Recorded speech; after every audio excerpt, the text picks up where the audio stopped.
అంతర్జాతీయ సంక్షోభంతో దేశవ్యాప్తంగా ఇంధన పొదుపుపై దృష్టి పెడుతున్నారు. ప్రధానమంత్రి నుంచి ముఖ్యమంత్రులు, మంత్రుల వరకు అందరూ సేవింగ్స్ బాట పట్టారు. కాన్వాయ్లు తగ్గించుకొని మెట్రోలు, బస్సుల్లో ప్రయాణించి ఇంధనం ఆదా చేస్తున్నారు. ఏపీలో సీఎం చంద్రబాబు స్వయంగా పొదుపు పాటిస్తూనే రాష్ట్ర వ్యాప్తంగా పెట్రోల్, డీజిల్ వినియోగం తగ్గించేందుకు ప్రత్యేక చర్యలు తీసుకుంటున్నారు. రాష్ట్రంలో ఎలక్ట్రిక్ వాహనాల వినియోగాన్ని ఉద్యమంలా మార్చేందుకు ప్రణాళికలు సిద్ధం చేస్తున్నారు. ఎలక్ట్రిక్ సైకిళ్లు, బైకులు, ఇతర వాహనాలను ప్రోత్సహించేలా చర్యలు తీసుకోవాలని సీఎం చంద్రబాబు అధికారులకు దిశానిర్దేశం చేశారు.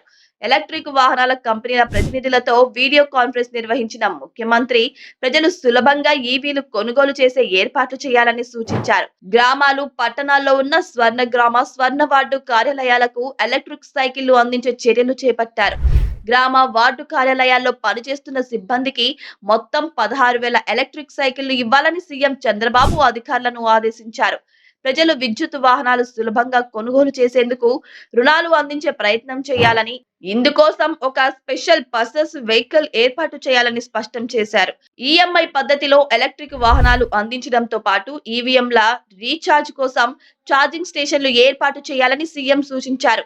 రాష్ట్రంలో విద్యుత్ వాహనాల వినియోగం పెరగడానికి అవసరమైన అన్ని రకాల మౌలిక సదుపాయాలు అభివృద్ధి చేయడానికి ప్రభుత్వం నుంచి పూర్తి సహకారం ఉంటుందని చెప్పారు. ఈవీల వినియోగం పెరిగితే ఇంధనం ఆదా అవడంతో పాటు కాలుష్యం తగ్గి పర్యావరణానికి మేలు జరుగుతుంది.